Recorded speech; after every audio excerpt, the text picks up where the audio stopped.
Commander Reed stood at the observation deck of the Imperial flagship Eternal Glory, his 4 eyes fixed on the main display. The unknown vessel that had appeared at the edge of Imperial space continued its steady approach. Small by Imperial standards, the ship showed none of the elegant curves or crystalline structures common to civilized species. "Status report," Reed demanded, his secondary arms twitching with irritation. Officer Jax consulted his terminal. "The vessel remains on its current trajectory, Commander. Our scans show primitive metallurgy and basic propulsion systems. However," he paused, mandibles clicking in confusion. "Continue," Reed ordered.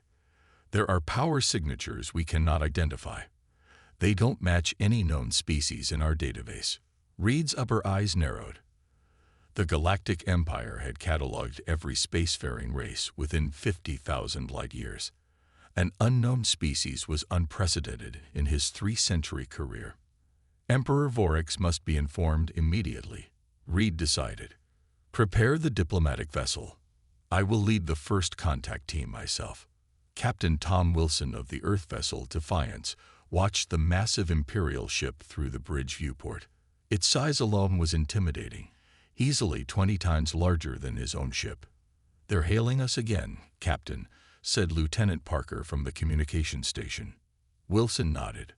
On screen, the main display flickered to life, revealing a being with 4 eyes, bluish skin, and multiple limbs. The universal translator struggled briefly before the alien's words became clear. "Unknown vessel, this is Commander Reed of the Galactic Imperial Force. You have entered sovereign Imperial territory. Identify yourselves and state your purpose." Wilson straightened his uniform jacket. Humanity's first official contact with alien life would be recorded in history books. He cleared his throat. "This is Captain Thomas Wilson of the Earth vessel Defiance. We are on a mission of peaceful exploration from the United Systems of Earth. We were unaware this region was claimed territory." All 4 of Commander Reed's eyes blinked simultaneously. "Earth. This designation is not in our records. We're relatively new to interstellar travel," Wilson explained, carefully omitting certain details. "Our civilization only recently developed faster-than-light capabilities." Reed's secondary arms made a gesture the translator couldn't interpret. "We request a diplomatic meeting.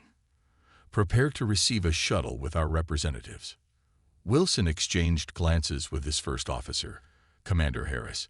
They had prepared for this possibility. "We would be honored," Wilson replied. "Our docking bay will be ready in 30 minutes." The Imperial diplomatic vessel approached the human ship with caution. On board, Commander Reed and Science Officer Plex studied the crude vessel through viewing ports. "Such primitive design," Plex noted. "Visual scanning ports instead of sensor arrays, exposed communication antennas, and what appears to be basic projectile defense systems." Reed wasn't convinced, yet they achieve faster-than-light travel. Something doesn't add up. The shuttle docked with surprising ease. The airlock cycled, and Reed led his team of 4 into the human vessel. The gravity was slightly stronger than Imperial standard, and the atmosphere carried unfamiliar scents. Captain Wilson waited with a small reception team. Reed immediately noticed the strange physiology of these humans. They stood on 2 legs only, with just 2 arms and a single pair of eyes. Their bodies appeared soft, lacking any natural armor or protective features. Most shocking was their exposed skin. No scales, carapace, or even proper fur for protection.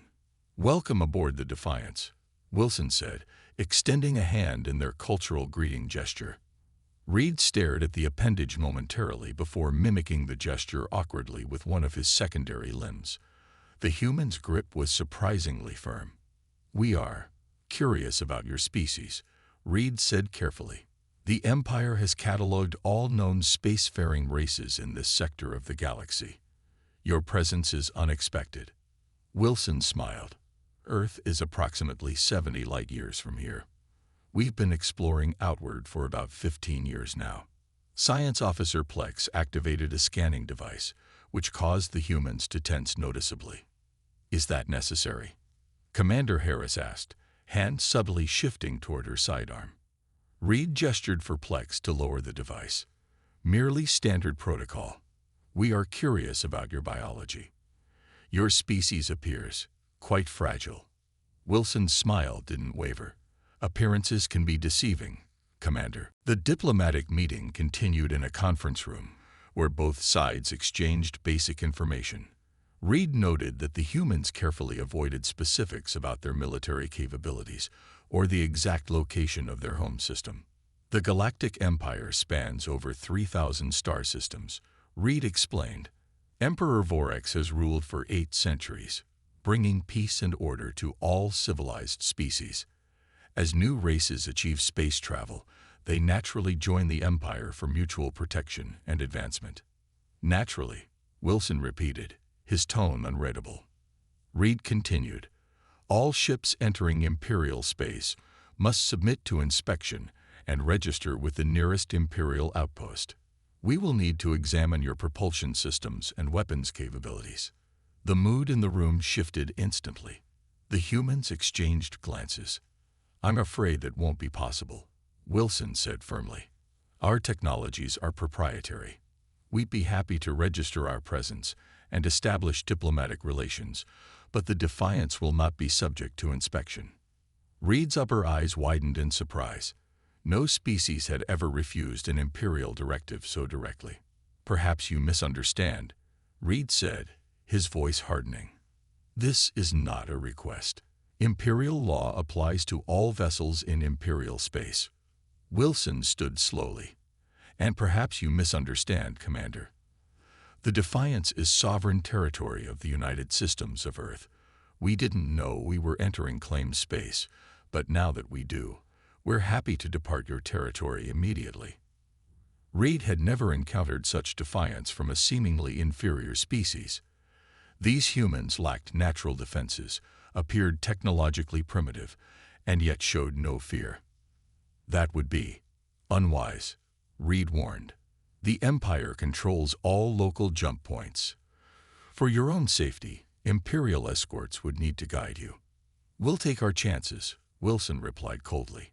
This meeting is concluded.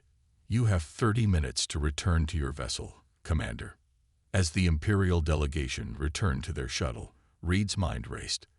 These humans were either incredibly brave or incredibly foolish. Either way, they would soon learn the price of defying the Empire. Your assessment? Reed asked Plex once they were alone in the shuttle. Primitive, but curious, the science officer replied. Their physical form suggests an evolution on a low-threat world. No natural weapons, minimal sensory capabilities. Their technology appears functional but basic. I believe they are overestimating their capabilities. Reed wasn't so certain. There's something in their eyes. That confidence.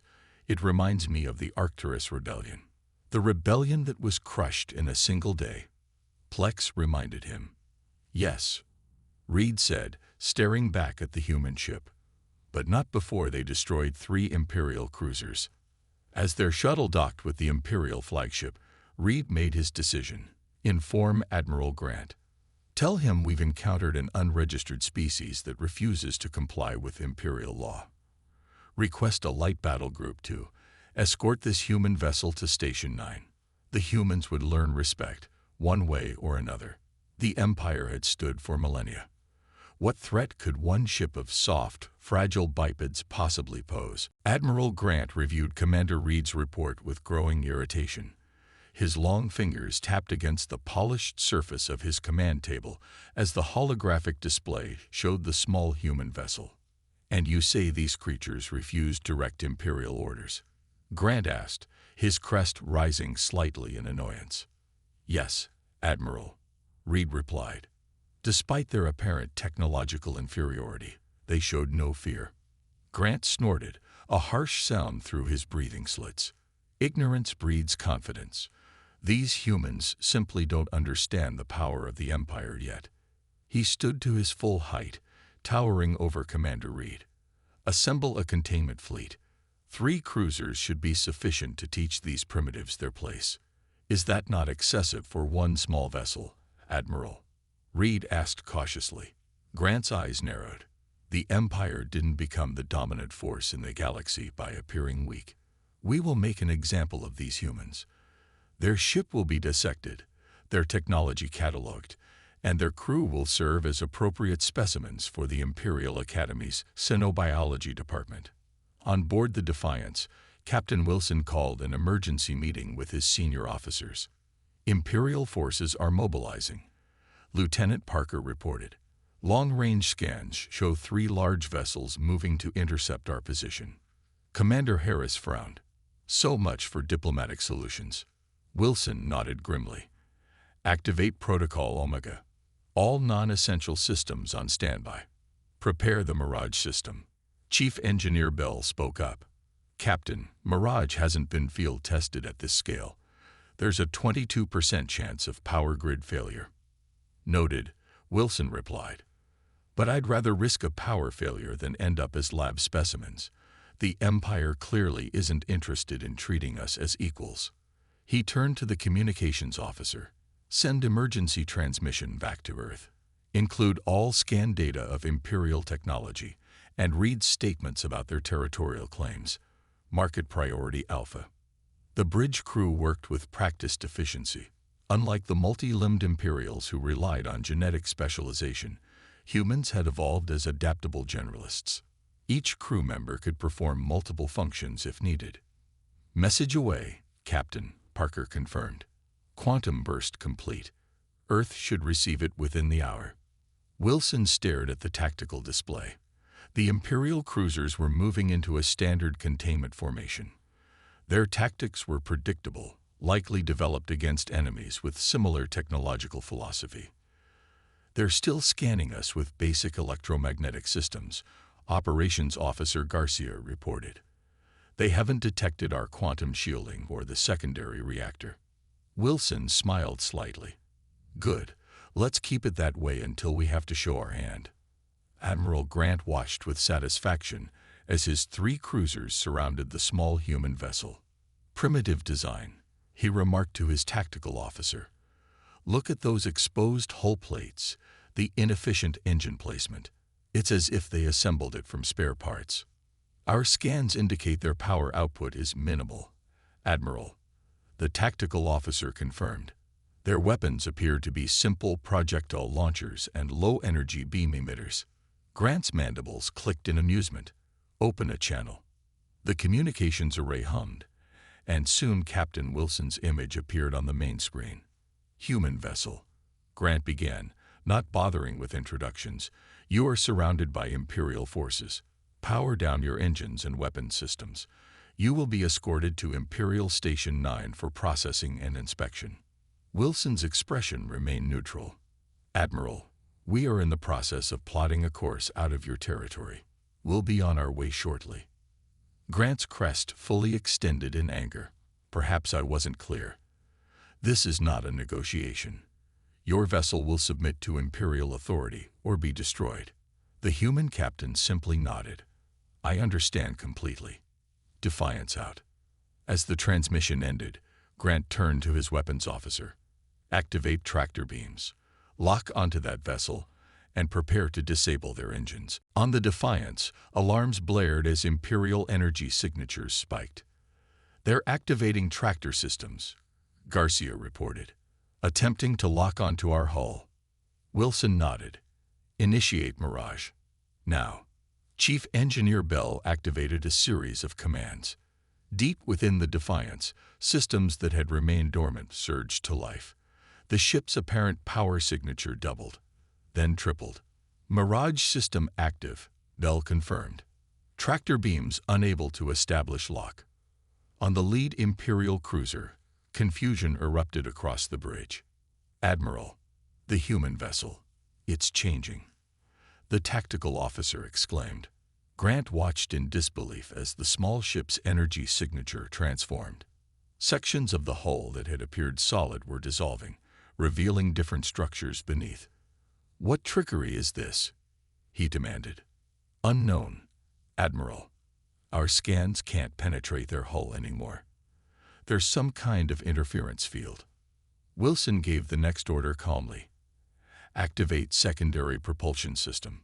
The Defiance shuddered slightly as hidden engines ignited. What had appeared to be decorative hull elements reconfigured, revealing advanced thrust nozzles. Course plotted clear of Imperial space. Harris confirmed. Ready on your mark. Wilson stared at the Imperial vessels on the view screen. They came expecting to find primitives. Let's not disappoint them entirely. He paused. Fire conventional missiles. Aim for their sensor arrays, then execute jump once their targeting is disrupted. Admiral Grant watched in shock as the supposedly primitive human ship launched a barrage of what appeared to be simple projectiles. His tactical officer's dismissive laugh turned to alarm as the projectiles suddenly changed course mid-flight, each splitting into multiple warheads. Evasive action, Grant ordered, but it was too late. The missiles detonated precisely against the sensor arrays of all three Imperial cruisers, not powerful enough to cause serious damage, but perfectly targeted to blind their tracking systems. Restore sensors, don't lose them, Grant shouted. When the interference cleared, the human vessel was nowhere to be seen. Impossible, Grant whispered. Check long-range scans. They must have flown at sublight speeds. The tactical officer worked frantically at his station. Admiral, there's no trace of them. It's as if they simply vanished. Grant's crest flattened against his head. In his 3-century career, he had never failed to capture a target. Emperor Vorex would not be pleased. Light years away, the Defiance exited its jump, the experimental drive cooling after its successful deployment. Jump complete, Captain, Harris reported. All systems functioning within parameters. Wilson nodded, relief evident on his face. Status of Imperial pursuit. None detected. Our jump signature was masked as planned. As far as they can tell, we disappeared into thin air. The bridge crew exchanged small smiles. Their deception had worked perfectly. What the Empire had seen was exactly what Earth wanted them to see, a primitive species making its first steps into space. Wilson turned to communications. Prepare another message to Earth Command. The Empire took the bait. They believe we're technologically inferior. And when they realize their mistake, Harris asked quietly. Wilson's expression hardened. By then, it will be too late. The fleets are already assembling. The Empire has no idea what's coming. In his private quarters later, Wilson reviewed the scans of Imperial technology. Despite their advanced age as a civilization, their weapons and shields showed surprising standardization, a weakness that came from millennia without serious challengers. Humanity, forged in constant conflict and competition, had developed technologies specifically designed to appear harmless until the moment they weren't. The Empire had just made the first of many mistakes. They had judged humans by their appearance rather than their potential. And now, Earth would prepare for war. 6 months had passed since the encounter with the human vessel Defiance. On the Imperial border outpost Sentinel-7, Lieutenant Vox stifled a yawn as he monitored the long-range sensor array. His assignment to this remote station was punishment for a minor infraction, and the tedium was worse than any formal discipline. A soft alert from his console broke the monotony. Vox straightened, all 4 eyes focusing on the readings. That's odd, he muttered, adjusting the scanner settings. The console showed multiple vessels approaching Imperial space. Their energy signatures resembled common merchant ships used by several client species of the Empire. Yet something felt wrong about their formation, too organized for typical trading vessels. Vox opened a communication channel to his superior. Commander Drell, sensors have detected a fleet of what appear to be merchant vessels approaching from Sector 19. Merchants. Commander Drell's voice carried a note of surprise. That sector has no established trade routes. Yes, sir. There are 17 vessels in total. Configuration suggests standard cargo haulers, but their formation is unusual. There was a pause before Drell responded. Maintain surveillance. I'll alert Central Command. In the flagship of the approaching fleet, General Maxwell reviewed the tactical display. 17 human ships moved in precise formation, their outer hulls disguised to mimic common merchant vessels of the galactic fringe. "Status report," Maxwell ordered. Colonel Rivers nodded crisply. "All ships report ready, General. Weapon systems are hot but masked. Transformation protocols on standby." Maxwell studied the Imperial outpost growing larger on the view screen. Intelligence gathered over the past decade had identified it as a lightly defended monitoring station, the perfect target for humanity's first strike. "The Empire believes we're still licking our wounds after that single encounter," Maxwell said. "Their arrogance will be their downfall." The bridge crew worked with quiet efficiency. Unlike the Defiance's diplomatic mission, these ships carried Earth's finest military personnel. After the encounter with Admiral Grant, Earth's combined governments had accelerated the military expansion program. Decades of preparation were compressed into months. "We're being hailed," Communications Officer Wright announced. Maxwell nodded. "Open a channel, audio only. Maintain merchant vessel protocols." Wright pressed several controls. "Channel open." "Unidentified vessels," a stern Imperial voice echoed through the bridge. "This is Commander Drell of Imperial Outpost Sentinel-7. You are entering restricted Imperial space. Identify yourselves and state your purpose immediately." Maxwell activated the voice modulator. "This is Trading Vessel Horizon. We represent the Outer Rim Merchant Collective. We seek permission to establish new trade routes through this sector." A pause followed. Maxwell could almost imagine the confusion on the Imperial commander's face. "Trading Vessel Horizon. No trade applications have been filed with Imperial authorities. All 17 of your vessels must hold position for inspection." Maxwell smiled coldly. "Of course, Commander. We'll comply immediately." He motioned for Wright to cut the transmission. "They've taken the bait," Maxwell said to his officers. "Prepare for Phase 2. Alert all ships. Transformation protocols activate on my mark." Commander Drell watched the approaching vessels with growing suspicion. Despite their compliance, something about the situation felt wrong. "Deploy inspection teams," he ordered. "And as a precaution, activate defensive systems." His second-in-command hesitated. "Sir, these appear to be simple merchants. Protocol suggests." "I'm aware of protocol," Drell interrupted. "But 17 unregistered ships appearing simultaneously is not standard merchant behavior." The second-in-command nodded and moved to comply. On the main view screen, the merchant vessels had indeed halted their approach, hanging motionless in space. "Curious," Drell murmured. "They're maintaining perfect formation even at rest. Merchant crews rarely have that level of discipline." He activated the outpost's limited combat systems. 2 patrol cruisers detached from the station, moving toward the mysterious fleet. "Sir," the sensor operator called out suddenly. Energy spike from the merchant vessels. Drell turned sharply. "What kind of spike?" "Unknown, sir. It's unlike anything in our database. The ships, they're changing." "Execute transformation now," General Maxwell commanded. Throughout the 17 ships, hidden mechanisms activated. Outer hull plating retracted, revealing weapon ports and advanced shielding arrays. Engines reconfigured from commercial patterns to military configurations. Each vessel essentially turned itself inside out, shedding the merchant disguise to reveal the warships beneath. "All ships report transformation complete," Colonel Rivers announced. "Weapons hot. Shields at maximum." Maxwell's expression remained calm. "Commence attack pattern Delta. Target their communication arrays first." Commander Drell stared in horror as the supposed merchant vessels transformed before his eyes.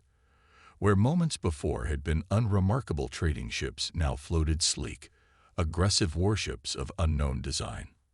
"By the Emperor," he whispered. "Sound battle stations. Get those patrol cruisers back here immediately." His order came too late.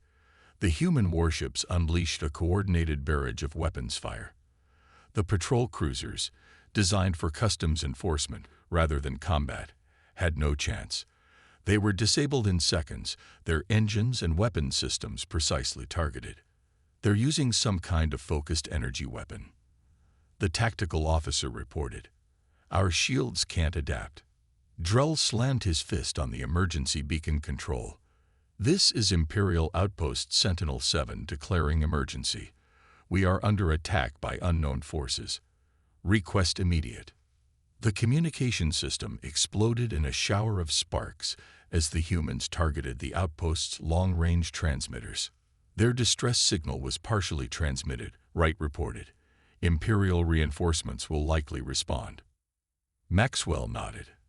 As expected, Phase 3 begins now. He opened a channel to all ships. All vessels, execute attack pattern Omega. Target defensive systems only. Minimal casualties. The human fleet moved with startling agility, breaking their formation to attack the outpost from multiple angles. Their weapons fired with surgical precision, disabling shield generators and weapon emplacements while avoiding life support and civilian sections. On the tactical display, Maxwell watched as Imperial defensive measures failed one by one. Earth's technology, developed in secret over decades, proved devastatingly effective against Imperial systems designed for fighting conventional enemies. Their secondary shields are adapting, Rivers warned. Our standard weapons are losing effectiveness. Maxwell had anticipated this. Deploy phase shift torpedoes. 3 ships immediately launched specialized projectiles. Unlike conventional weapons, these shifted between energy states as they traveled, making them impossible to track consistently. They passed through the Imperial shields as if they weren't there, detonating against power relays. Inside the outpost, Commander Drell held onto his console as the station shook violently. "What are these creatures?" he demanded. "How is this possible?"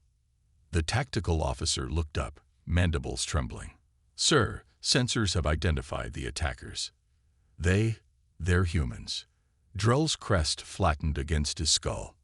"Impossible. Humans are primitives with barely functional spacecraft. The evidence is conclusive, sir. These are advanced human warships." Before Drell could respond, communication sparked back to life. Imperial Outpost Sentinel-7. A calm human voice stated, "This is General Maxwell of the Earth Defense Force. Your outpost is now under our control. All defensive capabilities have been neutralized. Surrender, and no harm will come to your personnel." Drell looked around his shattered command center. Primary and secondary systems were offline. Weapons were disabled. The patrol cruisers floated dead in space. With bitter resignation, he opened a channel. "This is Commander Drell. We surrender." As Imperial personnel were secured, Maxwell turned to Colonel Rivers. "Phase 4. Establish the forward base. We have approximately 12 hours before significant Imperial forces arrive." Rivers nodded. "Yes, General. Engineering teams are already preparing." Maxwell stared at the Imperial station on the view screen. The first real battle between humans and the Empire had ended in decisive human victory. But this was just the beginning. "Send word to Earth," Maxwell ordered. "Operation First Strike successful. Tell them, the Empire now knows we're coming." In his private thoughts, Maxwell knew that across the galaxy, Emperor Vorex would soon learn of this defeat. The Empire that had stood for millennia would face an enemy unlike any other, an enemy they had fatally underestimated because of their seemingly fragile appearance and deceptive technology. Humanity had drawn first blood. The real war was about to begin. Emperor Vorex's inner sanctum pulsed with an ominous crimson light that matched his fury. The massive being towered over his war council, 6 arms gesturing sharply as holographic displays showed the growing human incursion into Imperial space. 3 outposts fallen in 2 weeks. Vorex hissed, his voice echoing through the chamber. "A species unknown to us until 6 months ago has breached our borders, disabled our defenses, and continues to advance unchecked." Grand Admiral Thex, the Empire's most decorated military commander, stood rigidly before his emperor. The humans employ unconventional tactics, Your Eminence. Their technology appears primitive at first scan, but conceals advanced capabilities beneath. Excuses. Vorex slammed a fist against his throne, cracking the ornic material. For millennia, the Empire has crushed all opposition. We have subjugated beings from 1,000 worlds. Yet these, humans, make fools of my commanders. Imperial Science Director Mole stepped forward cautiously. Your Eminence, our xenobiologists have analyzed the limited data we have on human physiology. They evolved on a high-gravity world with no natural armor, minimal sensory capabilities, and no innate weapons. By all biological metrics, they should be primitive. Yet they are not, Vorex said coldly. Clearly our understanding is flawed. No more delays, the Emperor continued after a moment. I am authorizing the deployment of the 7th Imperial Fleet. Crush this human rebellion before it spreads further. Show them the true might of the Empire. Grand Admiral Thex bowed deeply. It shall be done, Your Eminence. The 7th Fleet comprises 300 warships, including 5 dreadnoughts. The humans will be annihilated. Emperor Vorex leaned forward, his eyes gleaming. Bring me prisoners and intact ships for study. I want to understand how these creatures deceived us so thoroughly. Admiral Stone of Earth's Defense Force studied the tactical display aboard her flagship Determination. Intelligence reports from stealth probes confirmed her suspicions. The Empire was mobilizing its largest battle group yet. They're finally taking us seriously, she remarked to her executive officer. Commander Patel. 300 ships against our 60, Patel observed. Even with our technological advantages, those are concerning odds. Stone nodded grimly, which is why we won't fight them conventionally. She tapped a control, and the display shifted to show a dense asteroid field near the Proian system. We'll make our stand here. Patel studied the location. That's a natural choke point. The Imperial fleet will have to navigate through that narrow corridor to reach our new colony. Exactly. And that's where Operation Trojan will commence. Stone opened a channel to the engineering bay. Chief Engineer Miller, status report on the mining vessels. The screen switched to show a woman in her 40s, her uniform bearing the insignia of Earth's Engineering Corps. Lissa Miller had been a brilliant mining engineer before the war. Now her expertise was being put to a different use. Final modifications complete, Admiral, Miller reported. All 20 mining vessels have been retrofitted according to specifications. From the outside, they appear to be standard resource extractors. Inside, she smiled slightly. They're anything but. Stone nodded in approval. Excellent work, Chief. Deploy them to these coordinates. She transmitted the data. The Imperial fleet will be passing through in approximately 72 hours. Grand Admiral Thex observed the massive Imperial armada from the bridge of his dreadnought, Emperor's Fist. Ships stretched as far as the eye could see, their formation perfect after centuries of military tradition. No force in the galaxy could stand against such might. The human fleet has been located, Admiral, his second-in-command reported. They appear to be establishing defensive positions near the Proian asteroid field. Thex studied the tactical display. A curious choice. The asteroids will limit their maneuverability as much as ours. Perhaps they are more desperate than we thought, the officer suggested. Scans show only 60 warships, plus some civilian mining vessels evacuating the area. Thex's crest rose slightly in anticipation. They are outmatched, and they know it. Set course for the asteroid field. We will crush them in one decisive battle. As the Imperial fleet approached the asteroid field, their sensors detected the human warships forming a defensive line. Civilian mining vessels moved sluggishly away from the impending battlefield, their bulky frames designed for resource extraction rather than speed. The mining vessels are moving too slowly, Thex observed. They will still be in the combat zone when we engage. The humans appear to be attempting to cover their retreat, his tactical officer noted. Their warships are positioning between us and the civilian vessels. Thex's mandibles clicked in amusement. Such sentiment will be their downfall. Prepare all weapons. Target their primary warships first. Aboard the Determination, Admiral Stone watched the Imperial fleets approach.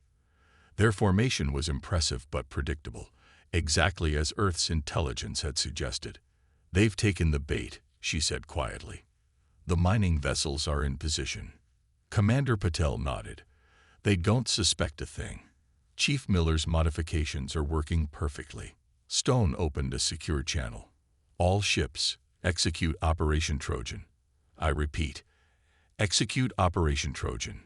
Grand Admiral Thex was moments from giving the order to fire when alarms blared across his bridge. "Admiral, energy spikes from the mining vessels." His sensor officer shouted in disbelief. "What?" Thex spun toward the display. Throughout the asteroid field, the seemingly harmless mining vessels were transforming. Outer hulls split open, revealing batteries of advanced weapons. Massive hangar bays that had been disguised as ore processing chambers disgorged swarms of fighter craft. "Impossible," Thex whispered as the tactical display updated. What had appeared to be 20 slow-moving civilian ships were actually 20 massive carriers, each larger than an Imperial cruiser.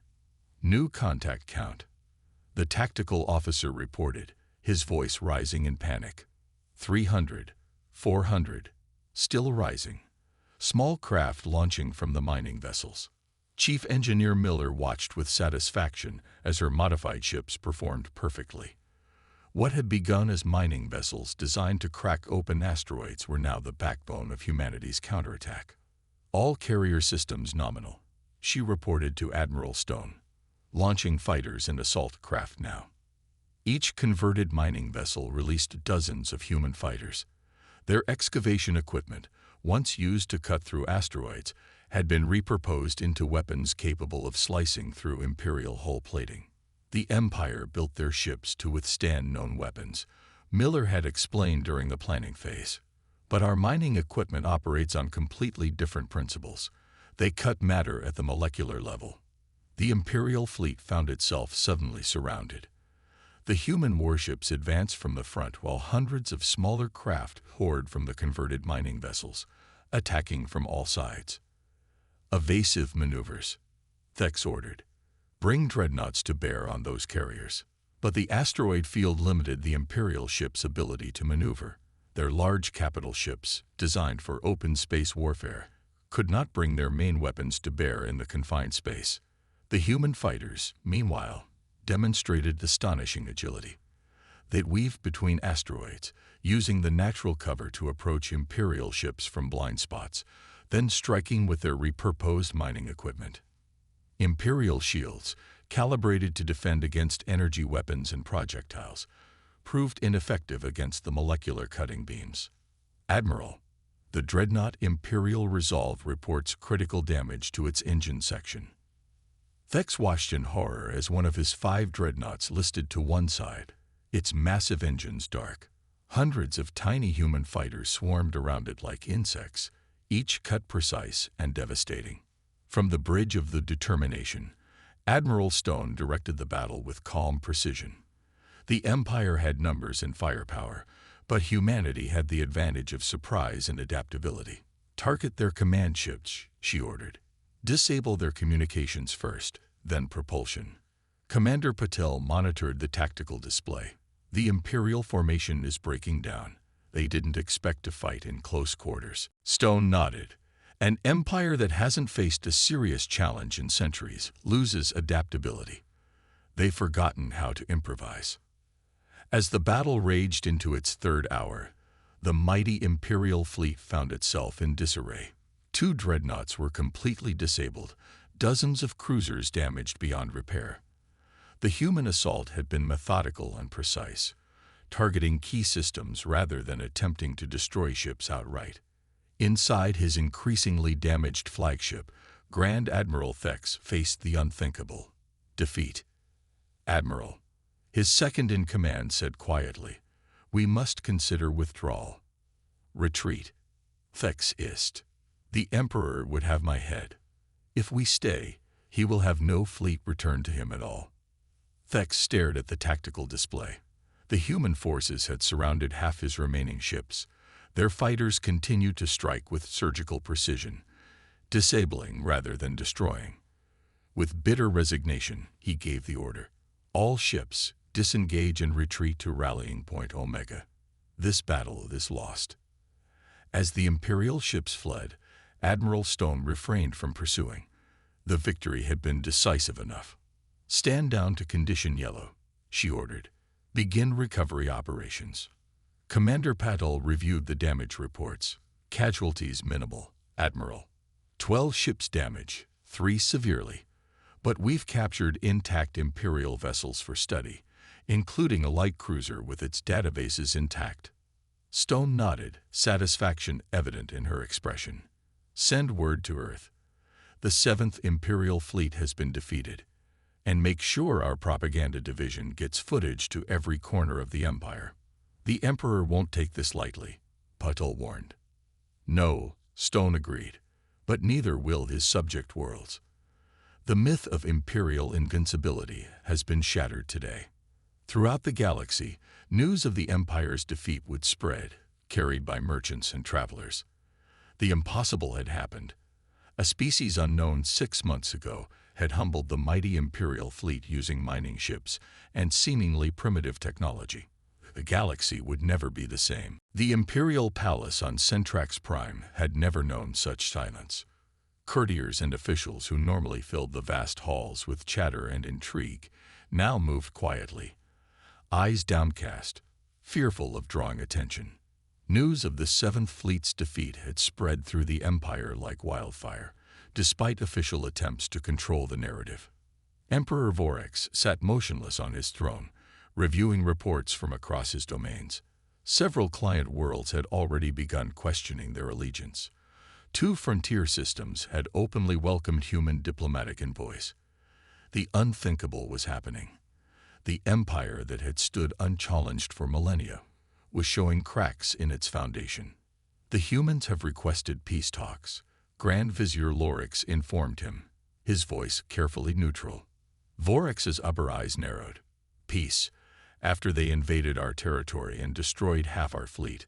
According to their communication, they claim they never intended war, Lorix said. They state that our aggression against their exploration vessel forced them to take defensive measures. Defensive, Vorex hissed. They call the destruction of 3 outposts and the crippling of the 7th Fleet defensive.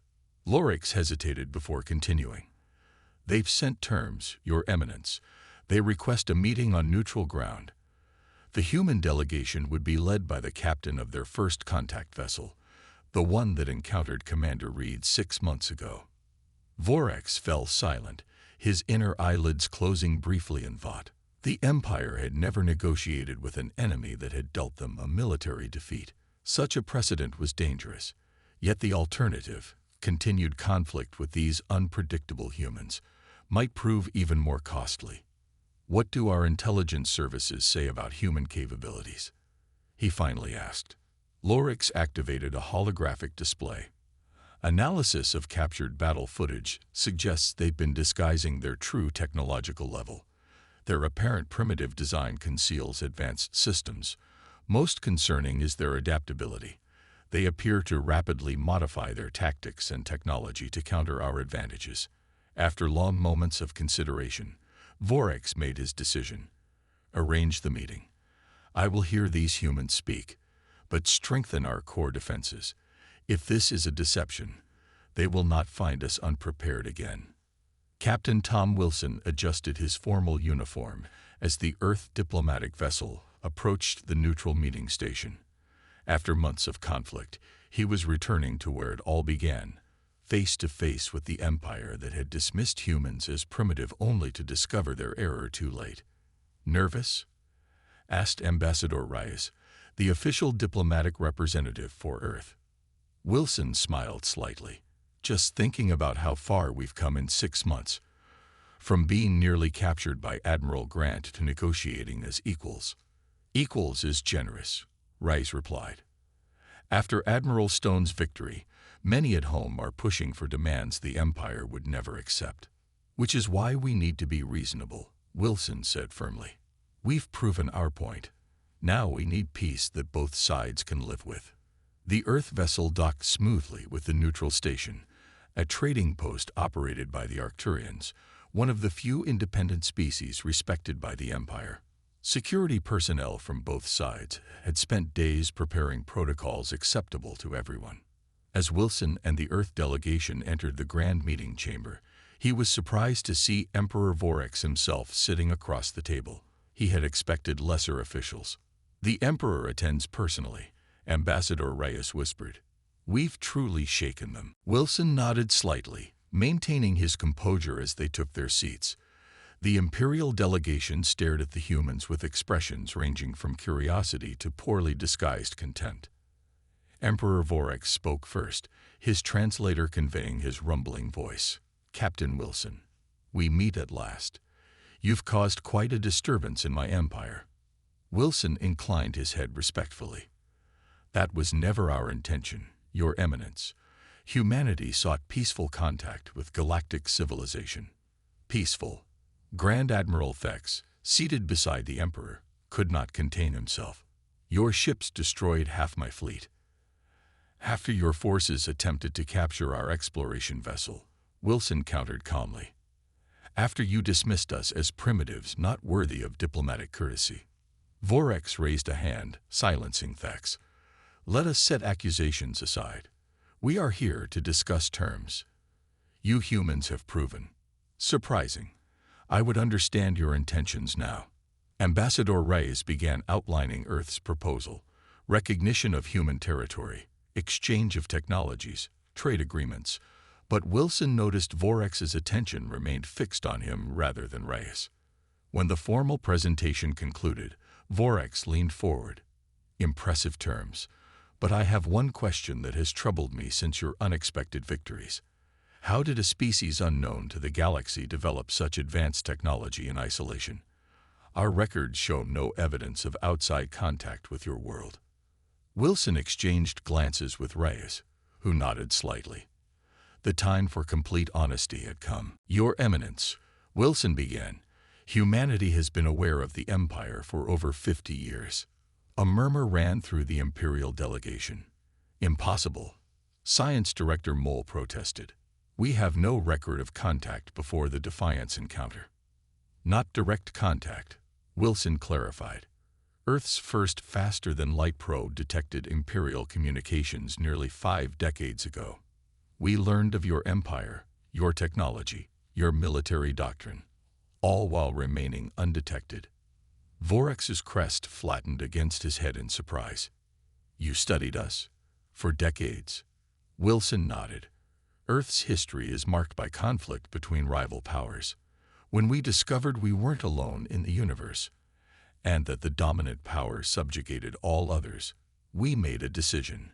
We would prepare, develop our technology in secret, design our ships and weapons specifically to counter Imperial capabilities.